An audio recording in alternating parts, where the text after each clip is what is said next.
Salve, tifosi del Napoli. È un piacere essere di nuovo qui per condividere nuove notizie sul nostro amato club. Come sempre, siamo impegnati a migliorare e a portare risultati positivi per onorare i colori azzurri che tanto amiamo. Prima di proseguire, vi chiedo di lasciare un like e di iscrivervi al canale per essere sempre aggiornati sulle novità del Napoli. Oggi vi do una notizia che farà battere il cuore di tutti i tifosi. Ci prepariamo a salutare Victor Osimhen al termine di questa stagione. Nonostante il suo ruolo fondamentale in campo, l'attaccante nigeriano lascerà un vuoto importante nel nostro attacco.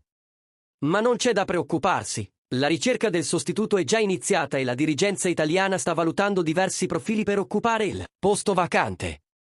Uno dei favoriti è Matteo Retegui, centravanti italo-argentino del Genoa.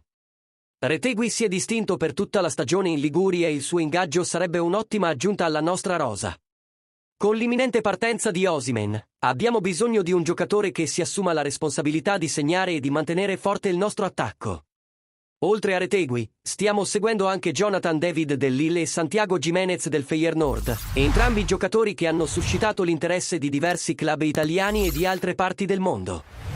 L'agente di David è stato addirittura a Milano qualche mese fa per discutere di possibili trasferimenti con Inter e Milan, ma finora non si è concretizzato nulla.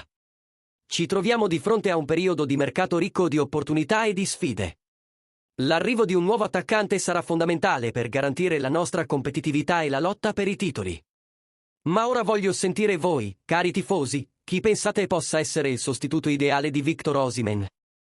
Lasciate i vostri commenti qui sotto e non dimenticate di mettere mi piace e di iscrivervi al canale per ricevere ulteriori aggiornamenti esclusivi sul Napoli.